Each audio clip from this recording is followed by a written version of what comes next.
que la contradicción principal pasa a ser democracia-neofascismo.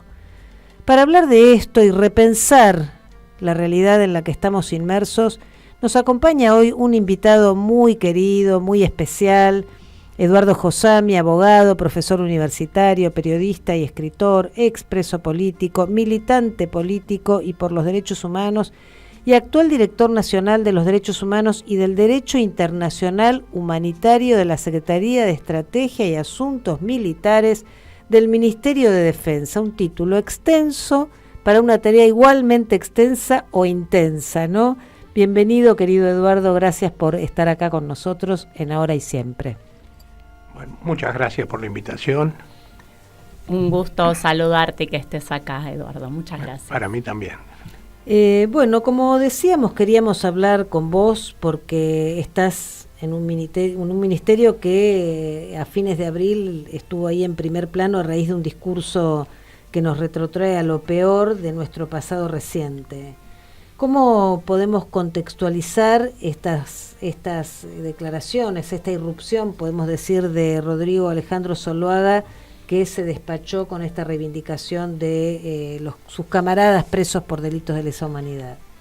Bueno, lo primero podría ser contextualizar el personaje, ver quién es este general retirado, que en realidad pidió el retiro en el año 2004 por su oposición a la decisión de Néstor Kirchner de bajar los cuadros de Videla y Viñones de la sala donde se homenajeaba a los exdirectores del Colegio Militar. Así es.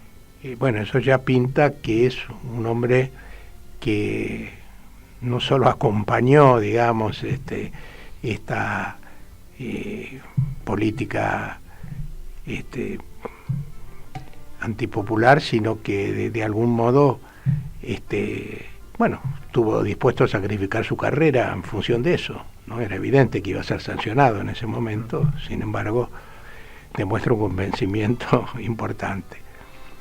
Estaba en este momento en un cargo que es más bien simbólico, porque él es un militar retirado. Los militares retirados no pueden ejercer funciones de mando ni participar de las actividades regulares del ejército, pero esto es algo así, la llamada comisión del arma de caballería, es decir, cada una de las armas tiene su comisión, donde están retirados y personal en actividad, pero donde en general los que más se dedican son los retirados porque no pueden participar de las otras actividades.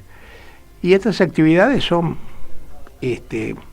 una especie de mutual, de grupo que organiza recordaciones, comidas de camaradería, celebran cuando se recibe una camada de suboficiales o de oficiales, y de alguna manera este ámbito de los retirados ha tenido una evolución, digamos, distinta.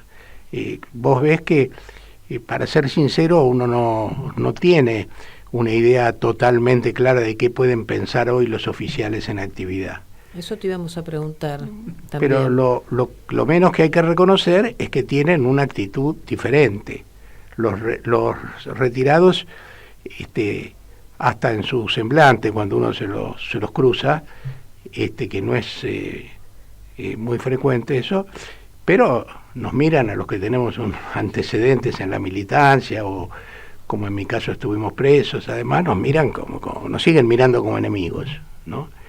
Esa obviamente no es la situación con los que están en actividad, donde yo casi sorprendentemente podría decir que se han establecido relaciones de trabajo cordiales, incluso donde se ve que hay algunas cuestiones mínimas que me parece que hoy ya entre el personal en actividad son dominantes. Por ejemplo, que el ejército, cada vez que intervino apartándose de la Constitución, le fue mal, ¿no? Entonces eso, más allá de definiciones ideológicas más profundas o más claras, genera como una actitud de decir, bueno, acá no hay que meterse, ¿no? Esto no es lo nuestro. De eso yo lo he escuchado con mucha frecuencia. Bueno, ahora, por otro lado, yo creo que lo más importante aquí es que estas cosas, cada vez que se producen, sean rápidamente sancionadas, como ocurrió esta vez. Exactamente. Porque es una tarea lenta, pero que tiene que ser permanente, y demostrar que nosotros, y cuando digo nosotros, digo la democracia, ¿no? Aunque puede ser un poco soberbio personificar la democracia en este caso, pero quiero decir, los que tenemos esta tarea dentro de una sociedad democrática, tenemos que velar porque el negacionismo no avance, porque no haya recuerdos que sean ofensivos de todo esto que se ha logrado con tanto trabajo a lo largo de los años, como son las políticas de memoria, verdad y justicia, ¿no? También, perdón, ¿no? Pero de alguna forma es como una responsabilidad para dar cuenta que el nunca más se construye cada día, o sea que no es algo que ya está y bueno, ahí nos olvidamos. Es como que para las generaciones actuales y las venideras, una especie de decir, bueno, hay que seguir construyendo porque estas cosas pueden seguir apareciendo y si no se hace nada, como que se pueden ir multiplicando, y dar cuenta que es una construcción, es una forma de vida, digamos. Sí, yo creo exactamente lo que vos dijiste, por dos razones. En primer lugar, desde una perspectiva política más general, que no tiene que ver solo con los derechos humanos, no me gusta esta idea que alguna vez escuchamos de que, bueno, estos avances que hemos logrado son tan profundos que no se puede volver atrás, ¿no? Había compañeros que pensaban que, bueno, ganar o perder la elección en el 2015 no era tan grave, ¿no? Porque en última instancia, bueno, se había avanzado tanto, parecía que la sociedad acompañaba tanto ese avance. Recordemos, por ejemplo, que Mauricio Macri, para ganar la elección, tuvo que decir que no iba a cambiar los aspectos fundamentales de la política económica del kirchnerismo. Bueno, no hace falta que yo recuerde hoy, porque no es grato hacerlo, que se pudo retroceder todos los días en un montón de cosas, ¿no? Claro. Y si en otra no se retrocedió más, como en el caso del 2x1, que hoy, como recordaba Ana, se cumple un nuevo aniversario, es porque hubo movilización y protesta, y entonces, y eso nos enseñó una vez más que nada estaba definitivamente conquistado. Bueno, yo creo que la tarea que hacemos nosotros ahí es una tarea modesta, acotada al ámbito militar, pero teniendo en cuenta la historia de este país, todo lo que se pueda avanzar, por pequeño que sea, en el ámbito de las Fuerzas Armadas es importante, ¿no? Y en esta experiencia nuestra en el Ministerio de Defensa, ha sido interesante la comparación con otros países, ¿no? Porque, bueno, nosotros recordamos todos que cuando ganó Lula durante una semana no sabíamos si iba a poder asumir o no, ¿no?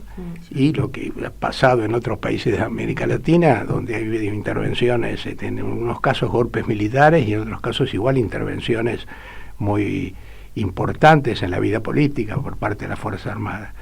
Y yo creo que en la Argentina eso es algo que se ha logrado. No vamos a desdecir lo que dije antes de que todo está asegurado, porque nada está asegurado, pero vemos que se ha avanzado. Es decir, en coyunturas tan difíciles como las que hemos vivido y estamos viviendo incluso en el día de hoy, nosotros tenemos una cierta tranquilidad, porque vemos que no hay una actitud de participación o de intervención o de presión por parte de las Fuerzas Armadas, que ha sido bastante permanente en otros momentos de la vida argentina. Y creo que ese es un activo de las políticas de memoria, verdad y justicia. Es decir, hay países, por ejemplo, ayer tomamos el caso de Brasil, que en tantos otros aspectos a lo mejor nos puede servir como ejemplo, bueno, en Brasil se nota mucho que no hubo enjuiciamiento a los responsables del genocidio, de la dictadura, ¿no? Y eso, bueno, se paga con esta... a mí los generales brasileños, no es que tenga mucho contacto con ellos, pero por lo que uno lee, me hacen acordar a los generales nuestros de hace 30 o 40 años, ¿no? Bueno, un poco... Es decir, que hablaban de política como... Sí, es decir, la época en que eran más conocidos los generales que los políticos, porque qué militante podía desconocer quién era el comandante en jefe del ejército. Si yo les pregunto ahora a ustedes los nombres de los jefes de Estado Mayor de las tres armas, seguramente no se acuerdan de ninguno. Y yo me acuerdo porque tengo la obligación de acordarme. Claro. Porque trabajás ahí, claro. No, convengamos, para cerrar el concepto, que también el poder hegemónico ha encontrado otras formas que recurrir a las Fuerzas Armadas como elemento de presión para lograr la defensa de sus intereses. Es decir, lo estamos viviendo en carne propia con una corte que parece tomar medidas acompasando a la oposición. Es decir, la oposición protesta por algo y la corte toma una medida que contradice todos los principios jurídicos, éticos, políticos, institucionales. Entonces, claro, ¿quién necesita un general cuando tiene a un cortesano? Sí, bueno, ahí en última instancia hay factores de poder que no se han modificado demasiado, al contrario, la concentración del poder económico es hoy mayor que en tiempos de la dictadura todavía, ¿no? Exactamente. Y la situación social en muchos aspectos ha desmejorado en estos 40 años de democracia. Esto no nos lleva a ser tan tontos de decir que estamos igual o peor que en la dictadura, estamos mucho mejor, porque la democracia además es la única posibilidad de construir un proyecto hoy del movimiento popular que mejore las condiciones de vida de los sectores sociales más postergados, pero de cualquier manera está claro que efectivamente en toda América Latina ha habido una desde los años 90, ¿no? Bueno, sin ir más lejos, en la Argentina el gran agente de la introducción o la profundización del neoliberalismo fue Menem en los años 90, ¿no? Y Menem siguió una política de mucho control de las Fuerzas Armadas, de reducir los efectivos, redujo el servicio militar. Y eliminó el servicio militar, ¿no? Todos nosotros, algunas de estas medidas, como la eliminación del servicio militar, las celebramos, pero no fuimos tan tontos de creer que esto se debía a la vocación de Menem por los derechos humanos o por la justicia, por lo que fuera, porque toda su política desmentía eso. Pero bueno, es interesante ver cómo han cambiado las políticas. Pero de cualquier manera, a pesar de eso, cuando uno ve que vuelven los golpes, no tan rápido como antes, pero estamos lejos de poder decir que no hay intervención militar en la política en la mayoría de los países latinoamericanos, incluso en Uruguay, que parecía el país modelo de la tradición democrática, pero uno de los candidatos en la última elección y integrante de, creo que era senador, era uno de los jefes no uno de los jefes de la represión, porque los años pasan también para ellos, pero era un general identificado con esa política. Bueno, es difícil tener seguridades respecto a lo que piensan hoy los militares argentinos, fundamentalmente porque nuestra relación con ellos es limitada, ¿no? Algunos que trabajamos ahí tenemos una información privilegiada, pero hasta cierto punto, porque tampoco, ¿qué piensan hoy las jóvenes generaciones de oficiales y suboficiales? Bueno, dicen que en la sociedad argentina hoy entre los jóvenes hay un gran avance de Milei. Bueno, en las fuerzas, en la composición de las Fuerzas Armadas. No, de mi Los ley, jóvenes, decía. los jóvenes en general. De los jóvenes en Sí, general. sí. Si ustedes me preguntaran, ¿y qué pasa con los Eso. jóvenes en la Fuerza Armada? Y bueno, no tenemos muchos elementos para ¿Tienen contestar cursos eso. de formación en relación a los derechos humanos, la democracia, etcétera? Sí, ahí hay como dos niveles de la cuestión. Uno, que es un avance importante que se logró en buena medida en la gestión de Nilda en el 2010, pero que se mantuvo después, donde hubo cambios de programas de estudio y bueno, también se creó la Dirección de Derechos Humanos, que es importante porque tenemos una presencia muy cotidiana en de consulta para las designaciones, ¿no? Entonces, de alguna manera, ahora por supuesto que no hay muchos casos no hay ningún caso de oficial que haya participado en las fuerzas de la época de la dictadura que esté todavía que no esté retirado, que esté en funciones. Claro. Pero de cualquier manera, para toda otra serie de designaciones se hace esa consulta, y yo diría que eso es como un esquema básico donde el tema de los derechos humanos está presente de diversas maneras en la vida. Pero me parece que hay un avance más importante que todavía no hemos logrado, que tiene que ver con esto que yo decía antes, de que en realidad tenemos poca presencia, poca familiaridad con las fuerzas, ¿no? Entonces, eso estamos tratando de modificarlo. Por ejemplo, dimos en el Ministerio de Defensa hace poco más de un mes, me parece, la película argentina en 1985, y se la dimos en presencia de la plana mayor de las tres fuerzas, ¿no? Mira.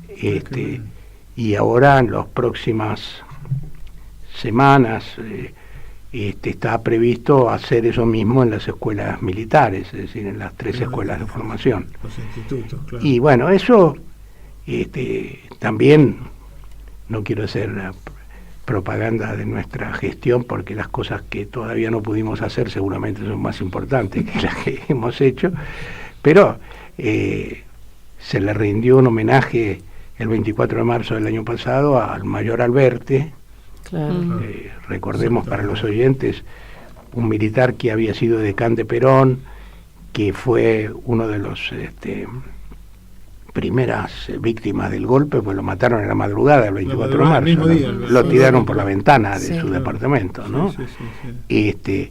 Bueno, y eso no solo pudimos hacerlo ahí, sino que los jefes de las fuerzas estuvieron presentes. Es decir, que hay un avance institucional, que yo diría, y un diálogo que también nos permite avanzar un poco. Pero los militares leen los diarios también, ¿no?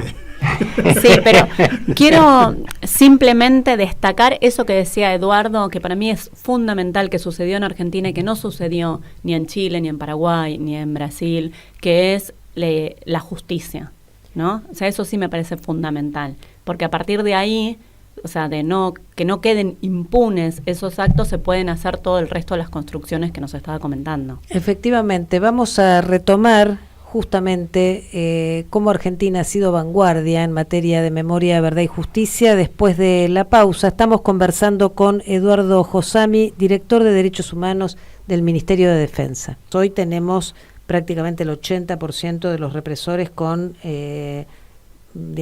beneficios de prisión domiciliaria, pedidos también de libertad condicional, muchos han sido otorgados. Hemos tenido una interesante experiencia en estos últimos días, que hemos asistido a procesos en donde las personas que estuvimos secuestradas o sus familiares podían expresarse respecto de estos beneficios a los represores del Circuito Atlético Banco Olimpo, y a partir de entonces hay por lo menos 3, 4, 5 a quienes les ha sido denegada este privilegio. Y bueno, un poco, y también se ha armado un colectivo de ex detenidos, desaparecidos y ex presas y presos políticos que están trabajando, digamos, en la difusión de este tipo de beneficios para tratar de contrarrestarlo. ¿Cómo ves vos esa movilización social del 2x1 a esta realidad actual? ¿Cómo si sería posible hoy una movilización de esas características en este contexto? Bueno, recordemos que la movilización del 2x1 nos sorprendió. No porque no supiéramos que había mucha gente que no quería que se le concediera a los militares condenados por su actuación en la dictadura ningún privilegio, digamos, en relación a los demás presos, pero sí nos sorprendió la masividad, ¿no? Y la amplitud de la convocatoria. Eso se notó en los medios también. Los medios, a pesar de que están muy polarizados y que los medios hegemónicos sabemos que no son demasiado sensibles a las cosas que nosotros reivindicamos en general, pero yo ya me acuerdo de 1996, cuando el 20 aniversario de la dictadura, fue tan impresionante la movilización ese año, nos sorprendió tanto, que ese día los medios dejaron de hablar del gobierno de Videla y empezaron a hablar de dictadura. Porque como una cosa que si tanta gente salió a la calle hay que ser muy necio para, claro, de alguna manera no tratar de tomarlo en cuenta eso, ¿no? Entonces, yo digo, el 2x1 nos sorprendió, y yo no me animaría a decir que hoy no habría una movilización más importante o tan importante como esa si nosotros saliéramos, pero tal vez lo que sí van cambiando los tiempos es que yo creo que, por ejemplo, en el beneficio de la domiciliaria, bueno, estos hombres se hacen cada vez más viejos y algunos hasta se mueren, ¿no? Y entonces me parece que hay un sector de la población que tal vez esto lo ve como menos importante, ¿no? No es que nosotros seamos sádicos y nos guste que estén presos hasta que se mueran, pero pensamos que tiene un sentido político esto, es decir, y además que están en muy buenas condiciones, claro, también. Pero aunque no lo estuvieran, es decir, eso es el símbolo, es el modo de decir, no hay, acá no se lo fusila porque no somos partidarios de la pena de muerte, pero esta gente ha hecho lo peor que se puede hacer en una sociedad, entonces no hay beneficios especiales para ellos, no es un preso de mala conducta, claro, simplemente. Pero lo que ocultan generalmente los medios es lo que dijo los otros días Lócar, que es juez de casación, al negarle la domiciliaria y la salida, la condicional al Tigre Acosta, represor de la ESMA, es que Argentina tiene la obligación de respetar los tratados internacionales que tienen rango constitucional. Y en esos tratados internacionales no está previsto ningún tipo de beneficio para sancionados por crímenes de lesa humanidad. Es decir, si nos atenemos a la letra de la ley que debe regir es esa, porque Argentina firmó cumplir con esos tratados que, insistimos, tienen rango constitucional, o sea, no es una cuestión opinable. Yo pienso que tal vez, y no sé qué opinan ustedes, pueda estar relacionado también. Recordemos que el 2x1 fue durante un gobierno de Macri que nos asfixiaba con el negacionismo, que pegaba por todos lados, y pienso que también nos sorprendió, porque nosotros, bueno, sabemos que mucha gente no está de acuerdo con esto, pero esto pasó en los estadios de fútbol, en los recitales, o sea, yo nunca había visto en la cancha de River no al 2x1 en la pantalla gigante adentro del estadio, o sea, fue impresionante. Creo que también fue como un basta a esa política que el gobierno estaba haciendo, y por eso fue tan masivo y por todos lados. No sé, porque a veces me pregunto cómo, si no tiene que ver con eso también, con que venían bombardeando de todos lados y que la gente dijo, bueno, basta, hasta hay algo del nunca más como pacto civilizatorio, ¿no? Sí, pero además yo creo que hay algunos puntos que habría que ver exactamente cuáles son, ¿no? Pero no es fácil. Un poco lo que ella decía, de que dice, bueno, esto no. Lo otro no es que esté bien. Por ejemplo, yo creo que la mayoría de la gente que alguna vez estuvo cerca del movimiento de derechos humanos piensa que es malo que no se lleve adelante, por ejemplo, el juicio por las responsabilidades empresarias en la dictadura, que ahí se avance con tanta dificultad, ¿no? Pero de pronto hay como límites. El Tigre Acosta es uno, ¿no? Ustedes se recordarán cuando hubo un fallo que no los dejaba en libertad porque por suerte tenían otros procesos, pero quedó, se decretó la libertad en una causa junto con Astiz y 4 o 5 más de los peores. Bueno, recuerdo que ese día Cristina estaba en un acto en la ESMA y bueno, creo que se enteró ahí o poco antes y bueno, por supuesto hizo de esta cuestión un tema central de su discurso.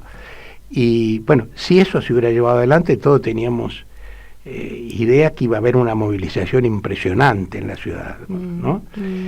Yo creo que nosotros tenemos que ser conscientes de eso, porque hay que fortalecerse en esas cosas que son las que más sensibilizan a la población, independientemente de que nosotros tenemos que reclamar todo lo que tenemos que reclamar, lo que corresponde. Claro, sí, es cierto. Hablando de reclamar todo lo que tenemos que reclamar, ¿cómo ves y de ese nunca más, ¿no? Porque el nunca más tanto ha sido tan importante en este país que se toma el nunca más para decir también nunca más a los abusos de la Corte, digamos, nunca más a otro tipo de vulneración de derechos o de violaciones a los derechos humanos. ¿Cómo ves esta avanzada obscena de la Corte Suprema de Justicia sobre la soberanía en todo sentido? Porque efectivamente vulneran la soberanía de derechos de esta sociedad. Bueno, me parece que es gravísimo. Por una parte porque la Corte, con su fallo de ayer, ya casi desembosadamente, podríamos decir, se suma a la oposición política. Siempre supimos que era más sensible a los reclamos de esos sectores que a los nuestros, pero esta vez, porque si no, no tiene explicación el fallo, porque ¿por qué esperaron un mes para sacarlo? Porque todas las cuestiones que tienen que ver con interpretación de los textos son siempre discutibles, pero no requieren ningún tipo de prueba, no hay que llamar testigos para saber lo que vos vas a pensar respecto a esa norma constitucional. Entonces, si realmente pensaban que era correcto que fueran inhabilitados estos dos candidatos, tenían un mes, hace más de un mes que se les presentaron los pedidos de cautelar.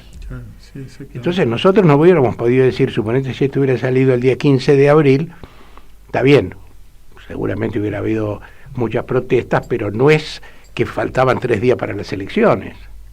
Ahora, esperaron ellos porque jugaron en la campaña electoral.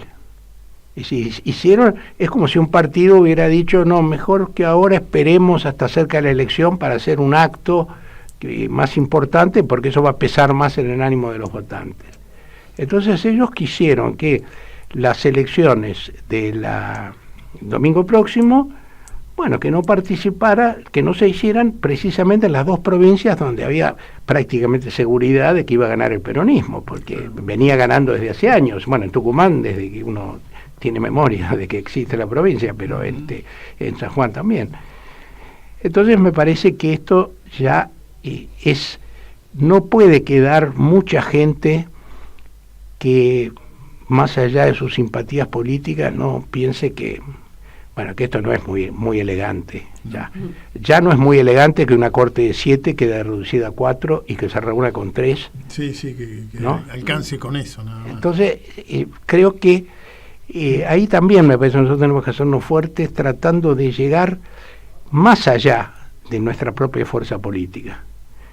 Porque esto no es una barbaridad para los kirchneristas. Los kirchneristas, los peronistas, lo entendemos de determinada manera porque lo vemos integrado a toda una ofensiva de la derecha, toda una idea de restaurar el liberalismo en la política argentina.